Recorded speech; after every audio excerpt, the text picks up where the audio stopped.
إن الحمد لله نحمده ونستعينه ونستغفره ونعوذ بالله من شرور أنفسنا ومن سيئات أعمالنا. ما يهده الله فلا مضل له وما يضلل فلا هادي له.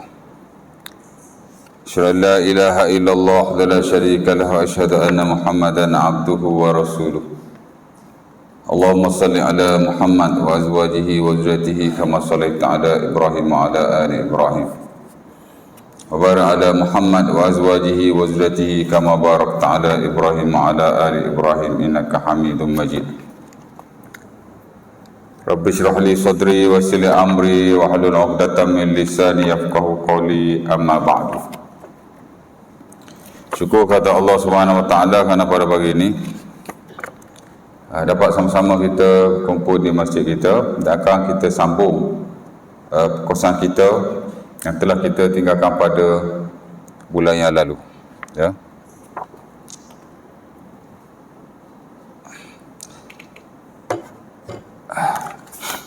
Daripada fiqhul at'imah, fiqh pemakanan ataupun fiqh makanan dan minuman,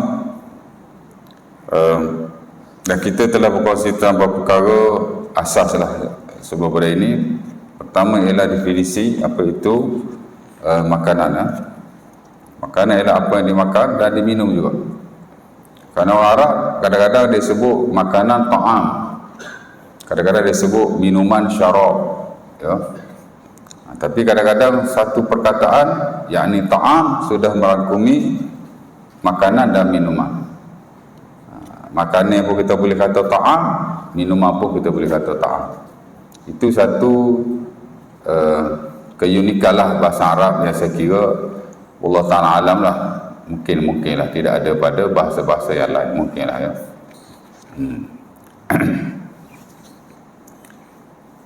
Orang Arab pembeli disebut al-ba'i', orang Arab penjual disebut al-ba'i'. Bai' tu maksud aku jual, ya. Wa halallahu al-bai' wa harrama ar-riba. Allah Ta'ala larang, Allah Ta'ala halalkan, sana dia terjemahkan, jual beli, betul tak?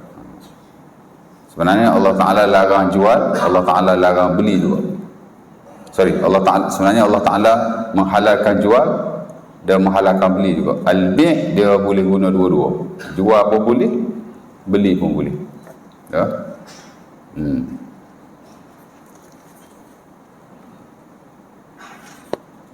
Sama lah konten ni pun, makanan pun kata ta'am, minuman pun kata ta'am. Kebiasaannya lah ta'am ni diterjemahkan sebagai makanan, tapi dia boleh juga diterjemahkan sebagai minuman, ya. Umpama Rasulullah SAW berkata dalam Sahih Muslim tentang air Zam-Zam, innaha ta'amu ta'min, ya, wa shifa'u suqmin. Innaha ta'amu ta'min, sesungguhnya air Zam-Zam ini ialah ta'amu ta'min. Kalau kita terjemuh apa dia? Minuman yang, ya, mengenyangkan. Ta'am tu makanan. Pasal apa terjemuh minuman? Sebab ta'am diguna pakai untuk kedua-duanya. Diguna pakai untuk makanan, diguna pakai untuk minuman. Dua-dua boleh pakailah, applicable. Al-bi' diguna pakai untuk jual, diguna pakai untuk beli juga. Al-bayyi'an bil khiyari ma lam yatafarraqa. Kata Nabi, al-bayyi'an, dua orang ba'i', makna penjual dan pembeli. Kerana al-bi' diguna pakai untuk kedua-duanya, ya. Bil khiyari ma lam yatafarraqa, boleh khiyar selagi mana dia tidak berpisah. Tuan-tuan beli barang, bagi duit dah kan, barang ambil. Sebelum tuan-tuan beredar, tuan-tuan boleh cancel jual beli itu, ya. Suka ke, tak suka ke, sengaja ke, tak sengaja ke, saja-saja ke, ada purpose ke, tak kisah. Dipanggil khiyar majlis. Kita boleh saja membatalkan jual beli selagi mana kita tidak berpisah daripada majlis itu, ya. Boleh buat gini di pasar raya, bayar cashier, dah cash out kan. Dah lah, saya tak jadi beli, ambil balik duit awak. Ngepek dia. Boleh kan? Mungkin dalam setengah-setengah keadaan tak boleh lah kan, menyusahkan. Tapi peruntukan itu ada dalam syarak. Ya. Dan sebelum ni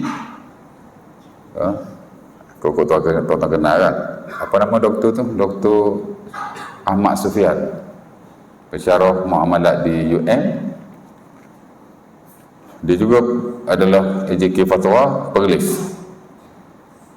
Dan pada sama penasihat syarah untuk beberapa syarikat macam pelaburan emas dan seumpamanya.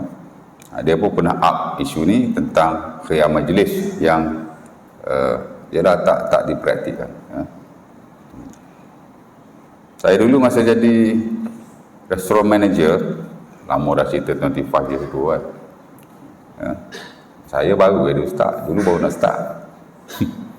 Kalau customer cancel, saya nak marah saya. Yalah, kita kena void, and then kita kena buat incident report, news dia panggil. Tapi peruntukan tu ada dalam syarak. Ya. Sebenarnya tak salah sama sekali. Tengoklah macam mana. Ya. Baik. Jadi boleh pakai ya. Kemudian yang kedua, kita dah bincang tentang hukum makanan dan minuman ya, di mana asalnya adalah harus al-aslu fil at'imah wal ashribah al-hil ma lam yakun dalilun ala tahrimiha. Asal-asal makanan dan minuman itu adalah halal dan harus sebagaimana tidak ada dalil yang mengharamkannya. Sebab tu ada yang disepakati haram, ada yang tidak disepakati haram. Kalau tak sepakat ni bolehlah kita tolak ansur sikit sebanyak. Ya. Ada member pergi di Australia, masuk restoran seafood babi. Ya, sana harus. Dia makan-makan, dia balik cerita kat Malaysia, kena kecam lah. Dah awak makan tu dia lihat sudah lah, sana okey. Ya tak? Dan pernah dijawab oleh mufti wilayah dulu, Dr. Zul Al-Bakri dalam fatwa beliau tentang hal itu, di mana katanya memang sebagian menghalalkan, sebagian mengharuskan. Mazhab Syafi'i tidak membenarkan, tapi sebagai lain membenarkan. Mungkinlah tuan-tuan pergi kat setengah negara tu kan. Tuan-tuan pergi ke Afrika, Islamic country, kadang-kadang katak tuan-tuan ada like aquarium. You want to eat, you choose, you buy, then cook, makan lah. Ya. Tapi balik sini kena kecedem semua. Ya tak? Baik. Malah ada sebagainya tuan-tuan rasa macam tak boleh makan, macam tupai. Sebenarnya majoriti ulama mengharuskannya, termasuk fatwa Indonesia. Tupai adalah harus. Dan Dr. Zul pula pernah jawab isu ni. Katanya tupai adalah harus di sisi majoriti para ulama. Mungkin kita nampak macam jijik pasal kita tak pernah makan. Tapi haiwan yang halal kerana dia tidak makan benda-benda yang najis. Of course lah, dia tidak pernah dinaskan kerana haiwan tu pun tak ada di tanah Arab. Jadi back tu kaedah yang asal. Itulah asal-asal makanan itu adalah halal dan harus, melainkan jika ada bukti yang jelas lah ia diharamkan. Sama ada dinaskan oleh Allah Ta'ala dan Rasul, ataupun jika tidak ada, kerana bukan semua makanan minuman ada pada zaman Rasulullah. Of course lah, tak semua ada di tanah Arab. Kena tengoklah, kerana ulama dalam hal ni banyak menggunakan pakai kias ya. Ala kulli hal kena cek fatwa dan tanya orang yang tahu. Ya, kadang-kadang ada juga orang jenis tak tahu. Saya pernah dulu pergi di satu surau. Adalah seorang tu dia kata apa? Oh, kolon ni pelik-pelik lah. Kita dulu tak pernah dengar, sekarang kita dah dengar. Gajah dia kata boleh makan. Gajah apa saya tak ingat. Ha? Wahabi lah ni. Memang gajah tak boleh makan. Majoriti, tapi sebahagian kata boleh makan. Jadi janganlah kita buat satu perspektif dalam keadaan kita tidak mengetahui. Cuba belik buku fiqh atimah macam mana lah. Belajar lebih sikit kita tahu bahawa tak semua makanan itu disepakati haram. Kalau kita kata haram sekalipun, tak semestinya ia haram di sisi yang lain. Tuan buka YouTube, kena tengok orang Arab pakai serban, pakai kopiah, buat barbecue. Barbecue apa? Anak buaya. Kerana di sisi mereka memang boleh makan. Memanglah demo tak makan, tapi janganlah kata orang yang makan itu non-Muslim ke ataupun makan benda haram atau seumpamanya. Ya. Oh. Baik. Apa tadi? Jadi asalnya halal dan harus. Itu penting sekali. Ini kaedah yang terutamalah dalam hal-hal keduniaan. Apalah yang melibatkan makanan dan minuman. Dan sebenarnya bukan makanan minuman saja, pakaian ya, sama juga. Asal benda dunia saja kita pakai kaedah tu. Ya, manusia boleh mencipta apa saja, boleh buat apa saja, ya. Lagi mana dia tidak langgar syarak. Kalau ada yang tak boleh dilakukan, kalau ada nas ke apa, tak boleh lah. Dan yang ketiga adalah kepentingan ilmu ini, di mana amat penting sekali untuk kita mengetahui lah mana satu yang halal, mana satu yang haram. Kerana Rasulullah SAW bersabda dalam hadis Ibnu Majah daripada Anas bin Malik, ya, talabul halali faridatun aw wajibun ala kulli muslim. Mencari halal itu adalah fardu ataupun wajib ke atas setiap muslim. Ya, macam mana nak cari kalau tidak tahu? Jadi mau tidak mau kena belajar. Kerana banyak benda yang kita tidak tahu, dan kerana kadang-kadang banyak juga benda yang kita dia tidak jelas. Dia ada benda-benda indirect lah. Ya. Kadang-kadang kita bukan nak buat benda haram, tapi kita tak tahu ia haram. Kadang kita bukan nak buat benda yang dilarang, tapi kita tidak tahu ia dilarang. Ya. Ada satu company dia kolek duit, lepas tu dia beli hadiah, kemudian dia buat cabutan bertuah. Ya. Boleh tak? Is it allowable? Boleh macam tu? Ramai orang tak tahu. Ya tak? Tak boleh, itu judi. Judi ni tidak sebenarnya tuan-tuan pergi ke spot toto, bayar, tikam, balik. Tak. Tuan-tuan ambil saja duit. Ya tak? From everyone. And then tuan-tuan buat satu perbuatan yang mana everyone ada chance untuk menang, everyone ada chance untuk kalah. Dalam keadaan semua contribute something. Itu judi. Al-Maisir. Allah, pertandingan je pun ustaz. Pertandingan tak pertandingan. Kita panggil je pertandingan. Nak panggil gapo tak kisah. La musyahata fil istilah. Kita tidak perlu terkeliru dengan istilah. Istilah ni manusia bagi. Atas saya tuan-tuan mengajar few words, ada beberapa perkataan yang istilah saya buat sendiri, yang tak ada pun. Saya belajar saya mengajar fiqh muamalat di universiti, saya ajar part time kan, di Masjid Surah 3-4 tempat pun saya ajar. Ada istilah saya buat sendiri, ya, nak bagi orang faham. Nampak? Okey je. Janji konten dia tu macam mana, ya? Yang penting isi dia tu. Botol mineral ni kalau diisi arak, dia tak boleh makan walaupun tertulis air mineral semula jadi. Betul tak? Tapi kalau botol arak isi air putih, isi air kosong, boleh minum tak? Oh, tak boleh minum. Kau ustaz, nanti orang ingat kita minum arak. Itu soalan lain. Soal boleh minum tak boleh minum, boleh minum. Pasal kalau kita minum tu air. Bukan kita minum botol tu. Tulisan kita boleh tulis. Tapi isi dia tu macam mana? Ya? Betul lah mau buat kaedah la musyahata fil istilah. Ya? Tidak ada permasalahan dengan istilahan. Bahkan sebagian besar daripada istilah ni dia baru, sesuai dengan perkembangan manusia. Bahasa ni dia sentiasa berkembang bersatu masa. Ya. Bahkan ada banyak istilah-istilah yang dulu tidak dikenali, tapi hari ni jadi top. Istilah yang top. Itu kita tahu lah. Kepentingannya ialah banyaklah kita taat perintah Allah, ya. Untuk orang kata apa, memastikan ibadah kita diterima. Kerana kalau kita makan benda yang dilarang, benda yang haram, maka antara keburukannya ialah Allah Ta'ala tak terima doa kita. Kadang-kadang kita doa-doa Allah Ta'ala tak terima dengan sebab kita. Dan boleh jadi juga ibadah kita pun tidak diterima, ya. La yaqbalullahu salatan la yaqbalullahu salata rajulin fi jawfihi haram, ya. Walaupun hadis ini tidaklah hadis marfu', dia hanya mauquf. Mauquf ni makna sahabat sebut, bukan Nabi sebut, ya. Tapi kebiasaan dalam hal ini, sahabat tidak menyebut sesuatu melainkan ia datang daripada Nabi. Cuma isu dia sahabat tak kata, Nabi kata. Ada hadis ni tuan-tuan, sahabat sebut tapi dia tak kata, Nabi kata.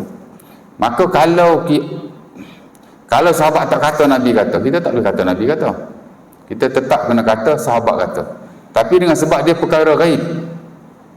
Perkara gaib ni sahabat dia tak pandai-pandai. Kalau benda yang bukan gaib seperti yang ibadah, boleh jadi sahabat ijtihad. Boleh jadi. Ya.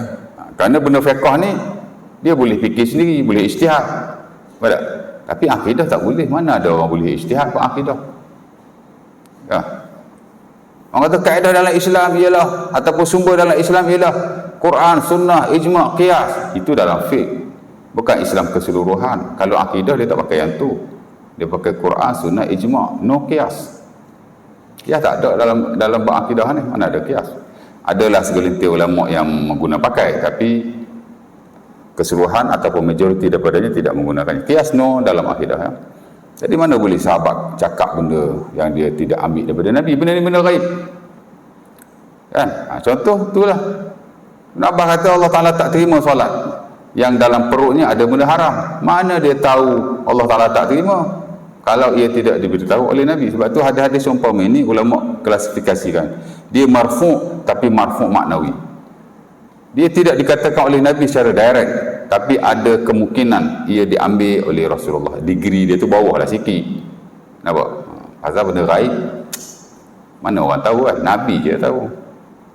Tuan-tuan buat gini, luar rezeki. Tuan-tuan buat gini, sempit rezeki.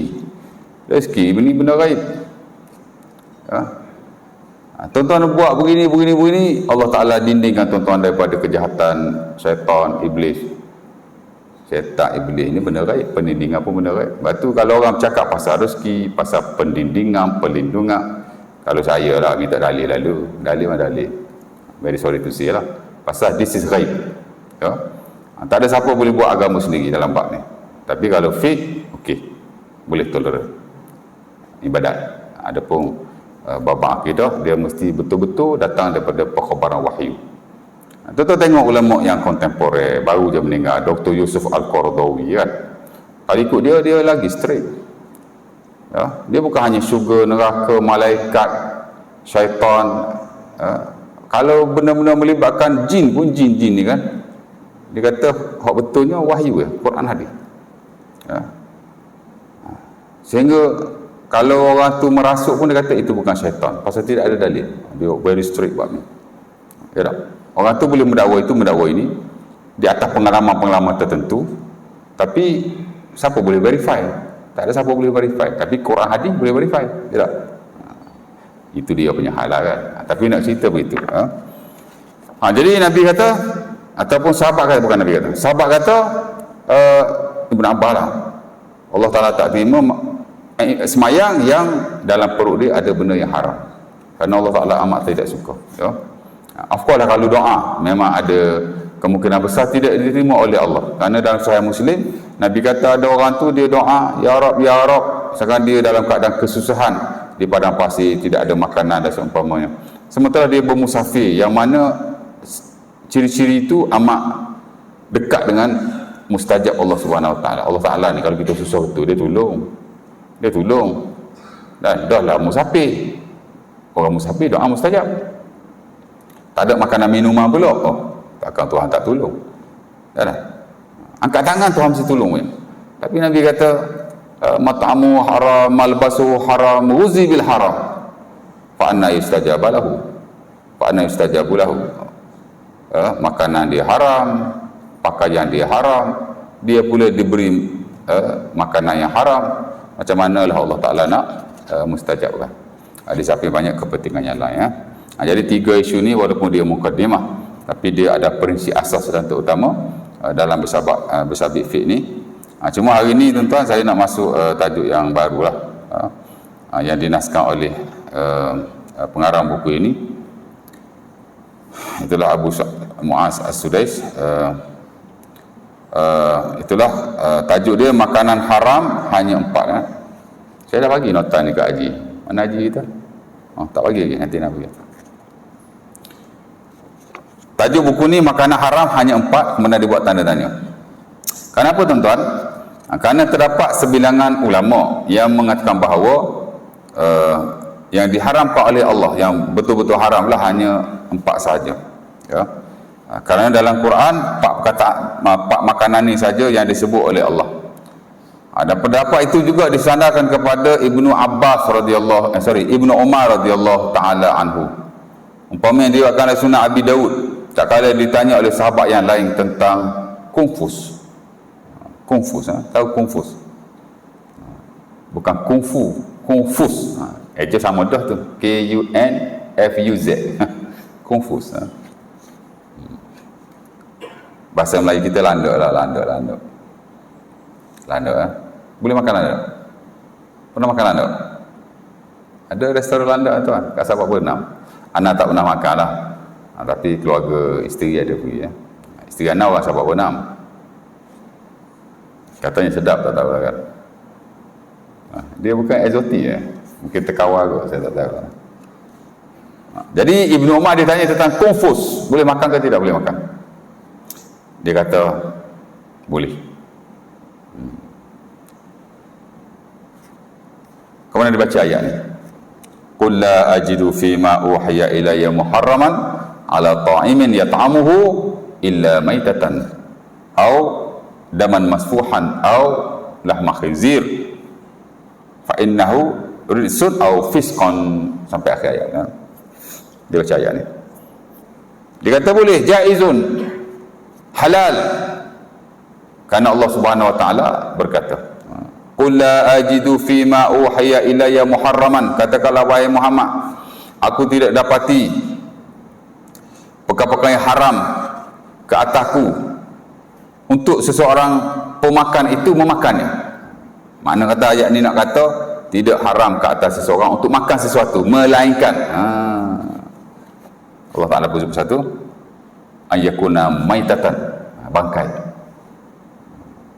Bangkai confirm tak boleh makan, confirm ya, ijma', unanimous agreement atau disebut sebagai consensus, makna sepakat para ulama bangkai memang tak boleh makan, tak kira bangkai apa sekalipun. Kalau bangkai haiwan tu memang yang tak, memang dah tak boleh dimakan, confirm lah kan. Ini bangkai haiwan-haiwan yang halal dimakan seperti kambing, seperti unta, seperti biri-biri, ayam bahkan. Mati saja tanpa disembelih dengan sembelihan yang sah, ia menjadi bangkai. Maka ia tidak boleh dimakan, sepakat para ulama. Dia beza dengan jual beli.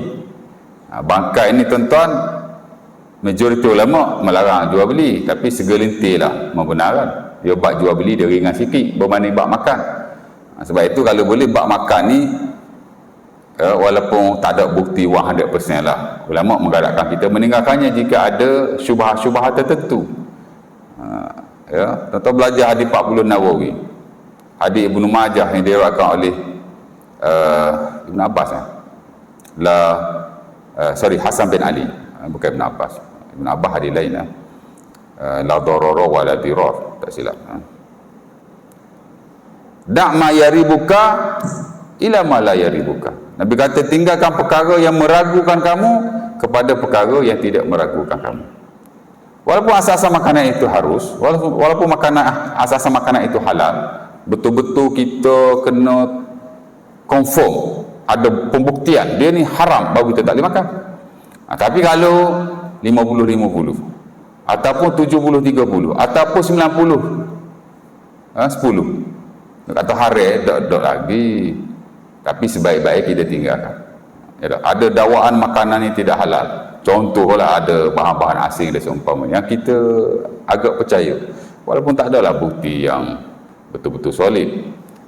Nak haram, nak makan tak haram lah, tapi meninggalkannya itu lebih baik di atas konsep warak. Dalam bab makan ni dia kena warak, mana kalau benda tu kita tak berapa yakin, kita tinggal lebih baik. Banyak lagi benda yang halal, tapi nak makan tidak haram ya. Dan itu juga disarankan oleh para ulama sebagainya dalam bab makanan-makanan yang tidak disepakati. Kalau boleh kita tinggalkan, itu lebih baik. Tapi kalau nak makan tidak haram dalam setengah keadaan ya. Jadi nak faham. Bangkai tuan-tuan memang tak boleh dimakan. Apa mana bangkai? Maitah ya. Bangkai ni ialah haiwan yang tidak disembelih dengan secara syar'i lah. Ya. Nanti belakang ni pun ada penyembelihan az-zabaih, kerana penyembelihan memang dia termasuk dalam fiqh makan minum lah ya, dalam buku-buku fiqh kalau tuan tengok kan, dalam bab ibadat, dalam bab muamalat, kemudian ada slot untuk at'imah, makan minum, dia mesti ada di situ. Kebiasaannya al-aqiqah, bab aqiqah, al-udhiyah, bab korban. Kemudian dia akan bincang tentang az-zakah ya. Zakat ni ada dua dalam bahasa Arab. Satu zakat harta dengan zai, zakatun. Satu lagi dengan zal, zakatun. Zakah itu harta lah, bayar zakat kan. Zakah itu penyembelihan. Mesti ada babul zakah, bab penyembelihan. Dan sebagian kata atau tulis babul zabaih, bab penyembelihan. Kerana perkataan sembelih ni dia ada banyak. Boleh saja. Jadi kalau tidak disembelih dengan sembelihan yang sah syarak. Apa maksud sah syarak? Syarat cukup lah. Dia ada 3 syarat. Orang yang menyembelih, haiwan yang disembelih, alat yang digunakan, dan niat penyembelihan. Dia ada 4. Orang yang menyembelih Muslim atau ahli kitab. Ahli kitab boleh tuan. Ahli kitab ni maksudnya orang Yahudi Nasara. Majoriti ulama kata Yahudi Nasara yang asal. Memang dia ni keturunan Bani Yaqub. Kalau hari ni dia Buddha, esok dia masuk Kristian, dia tidak dikira sebagai ahli kitab. Kalau hari ni dia Hindu, esok dia masuk Yahudi, dia tak dikira ahli kitab. Di sisi majoriti, segelintir mengatakan bahawa asal Yahudi saja, asal Kristian saja, daripada keturunan asal kok, baru masuk kok, ya tak? Maka dia adalah ahli kitab. Dan antara yang berpendapat begitu juga adalah Al-Qardawi dan sebagai ulama kontemporer yang lain. Saya tak nafilah tuan-tuan, dalam banyak isu ulama-ulama moden dia ada pendapat yang berbeza dengan ulama-ulama terdahulu. Ya. Tapi tak bermakna dia tak betul. Ya. Kerana apa-apa hal Islam ni tuan-tuan, dia kena back to basic. Apa dia? Balik kepada dasar dan sumber utama. Itulah Al-Quran dan hadis Nabi SAW. Dan ijma' yang betul-betul ijma'. Ada dulu-dulu didakwa ijma', tapi hari ni bila ulama cek balik, dia tidak ijma'. Jadi dalam konteks ilmu, dalam banyak hal dia berkembang. Alah, contoh macam bab harta lah tuan-tuan, setengah-setengah zakat kan. Kalau tuan-tuan belik dalam kitab fiqh dulu-dulu, mana ada zakat pendapatan? Ada? Tak ada. Itu zakat yang baru, yang terhasil daripada ijtihad yang baru. Pelopor dia Qardawi ya. Qardawi dulu dia karang buku fiqh zakat dunia pakai, termasuk Malaysia. Dalam fiqh tu dia sebut tentang zakat pendapatan. Itu ada setengah-setengah orang konservatif tu kan. Dia marah betul bab zakat pendapatan ni. Dia kata mana ada zakat pendapatan. Ikut sangat Qardawi tu. Saya will tu Qardawi. Dulu dia kata Qardawi saya will. Kalau Qardawi saya will, awak 10 kali saya will. Itu ijtihad baru. Awak tak nak follow, that is okay, ya. Tapi awak je tak ikut. Dunia pakai, Malaysia pakai. Zakat pendapatan. Ada banyak lagi lah isu-isu yang lain. Jadi ada benda-benda yang baru yang agak menyalahi atau bersalahan dengan pendapat-pendapat lama, ulama-ulama terdahulu. Of course yang ada dalam kitab-kitab klasik. It is okay. Tidak ada masalah sama sekali. Kerana dalam banyak hal ada keluasan. Ya. Baik. Jadi bangkai tuan yang sembelih mesti ahli kitab. Qardawi kata asal orang Yahudi Kristian dah dikira ahli kitab. Ya terpulanglah dia punya hal kan. Dia ulama. Ya, kita ambil yang majoriti ahli kitab yang asal. Tapi Muslim no doubt memang dia syarat penyembelihan. Tak kira besar, tak kira kecil. Anak kita umur 7 tahun nak sembelih boleh.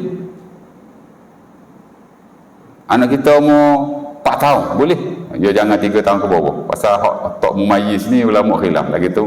Kalau tok mumayyiz mana dia pandai tak? Biasanya dah besar sikit.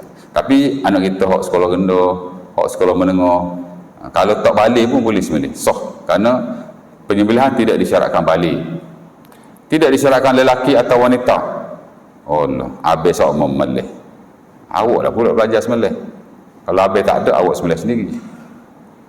Tak ada orang nak pegang ustaz. Oh Allah, bos sembelih air, ikat kaki air, pergi tekak je zak lalu. Apa nak susah sangat? Ya. Perempuan boleh sembelih. Ka'ab bin Malik dan Sahih Bukhari dia ada hamba. Dia ada hamba yang menjaga haiwan ternakan beliau. Itulah kambing. Ramai kambing banyak kan, dan dia jaga di kaki bukit ya. Dia panggil silang ya. Okey, kemudian ada kambing tu sakit, nak mampu. Oh tak jadi dia kata ni. Dia pun ambil batu, dia asah. Ada pisau tak ada, dia asah dengan batu. Dah ada sembelih. Tak. Kang Abi Malik tengok kambing dia kena sembelih. Sudah. Mu sembelih dengan apa ni? Dengan batu. Boleh ke tak sembelih dengan batu ni? Mu tu pula tino dia kata. Perempuan. Oh, aku nak kena tanya Rasulullah ni boleh makan tak boleh makan. Dia pun tanya Nabi. Nabi kata apa? Kun, makan. Karena tidak ada masalah sama sekali. Sembelih dengan batu tidak ada isu. Ya. Karena alat yang digunakan untuk penyembelihan asalkan dia tajam. Boleh saja. Batu, kayu, besi, apa lagi?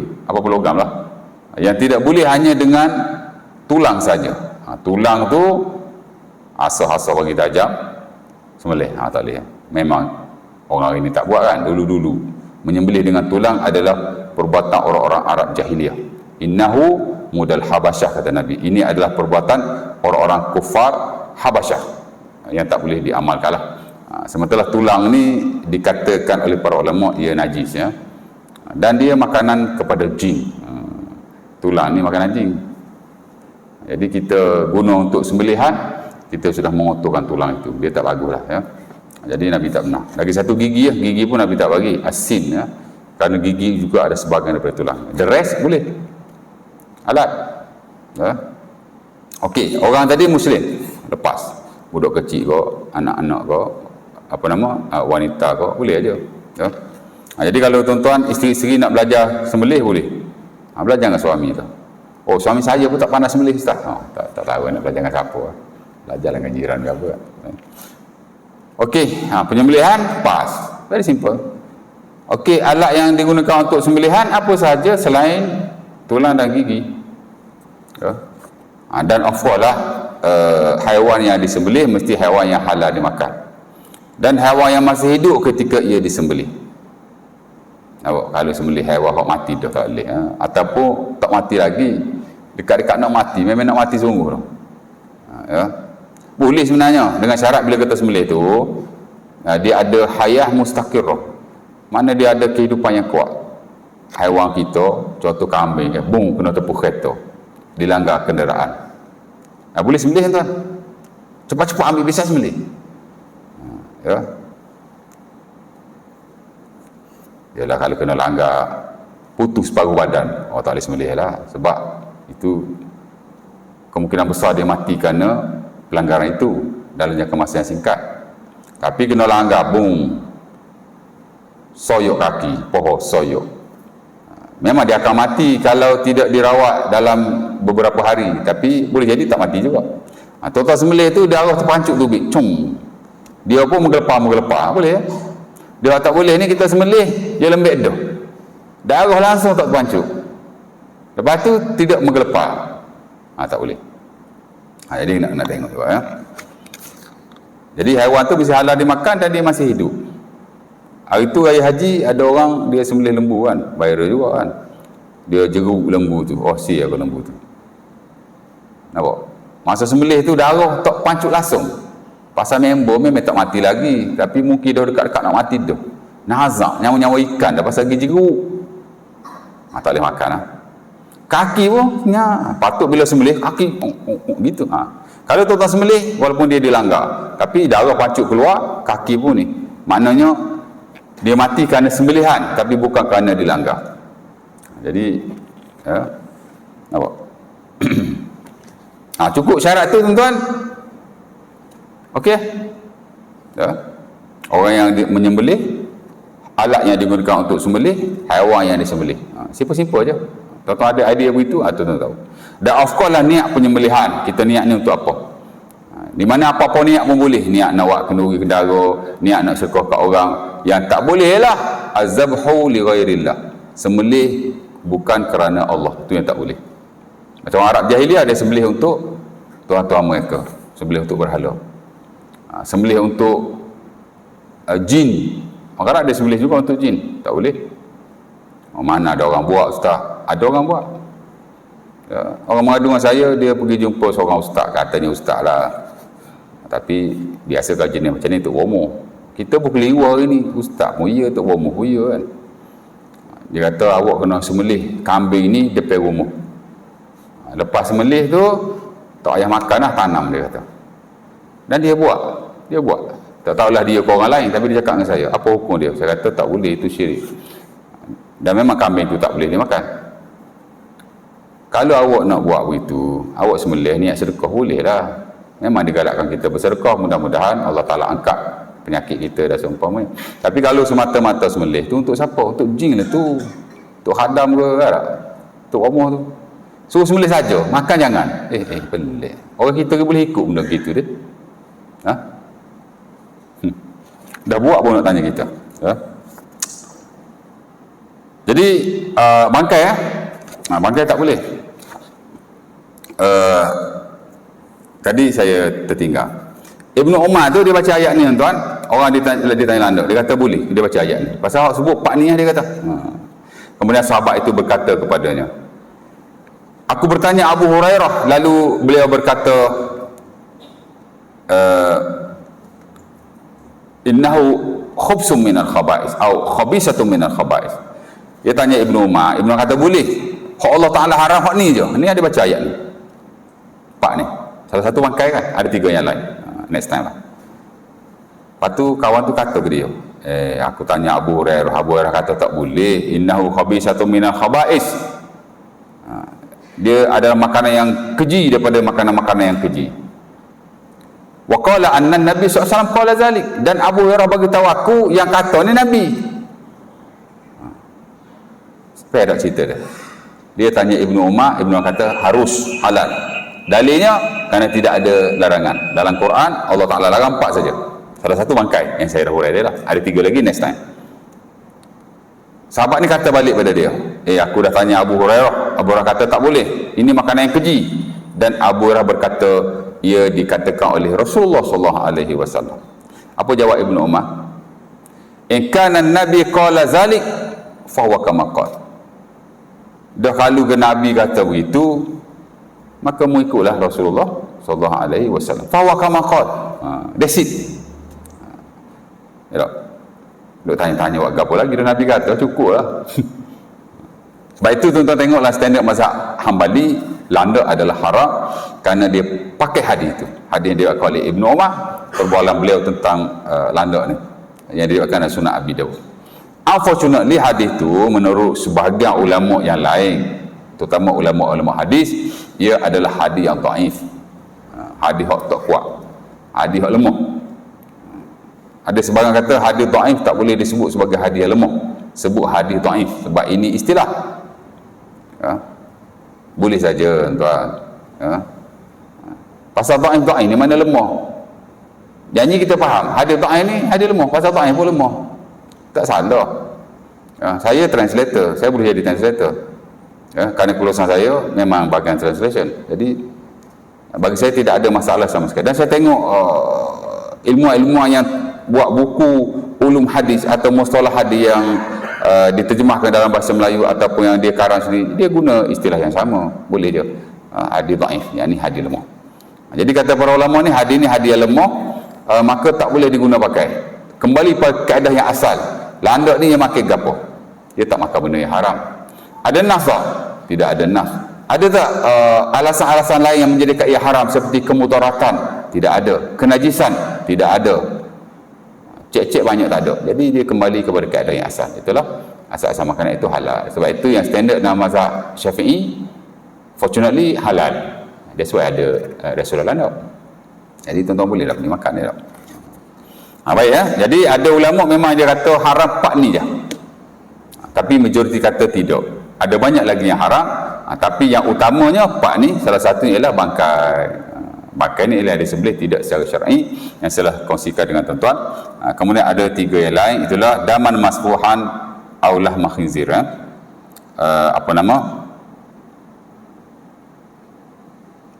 Darah yang terpancuk dan daging babi, fa innahu risun, ia adalah najis, au fiskon, dosa yang besar, uhilla li ghairillahi bihi, atau apa-apa yang disembelih tidak kerana Allah. Jadi kalau sembelih ni tuan-tuan, overall dia tak bergantung pada niat sangat.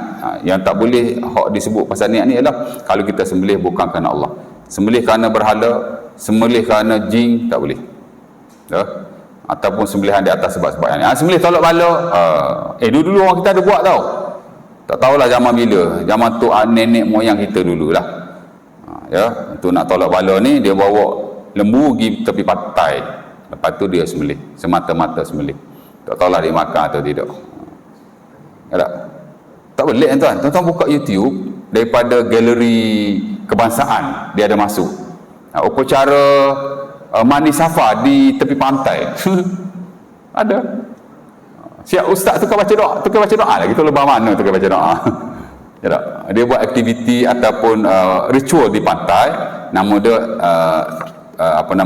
ritual untuk tolak bola pada bulan Safar. Dia ada doa dia, dia siap bawa lembu lagi, bawa lembu sembelih ke macam tengok dia itu. Saya ada tengok. Jadi sembelih untuk makan pun tidak ada masalah, insya-Allah taala. Jadi saya rasa mungkin setakat dulu 40 minit boleh berhenti. Ada nak tanya apa-apa tak? Ada soalan tak? Tak ada soalan? Ya? Kaca boleh. Kaca disebut sebagai zujaj. Memang para fuqaha bila disebut sah sembelihan dengan apa-apa yang tajam. Yasihu zabiha bikulli syai'in hadin. Itu yang disebut. Sah sembelihan dengan apa-apa yang tajam. Ghaira sinni wal azam. Selain daripada gigi dan tulang. Dia pun buatlah contoh. Ya tak? Khashab, jika alat itu dibuat daripada kayu. Hadid, jika benda itu dibuat daripada besi. Banyak besi lah ya, pisau-pisau apa semua. Dan dia tulis juga zujaj, kaca. Hajar, batu. Ada macam-macam lagi. Tapi kaca boleh, zujaj dia tu, ya. Boleh. Kerana kaca itu asal tajam lah. Boleh saja insya-Allah taala, ya. Ada orang tanya juga, ustaz boleh kita sembelih pakai gunting?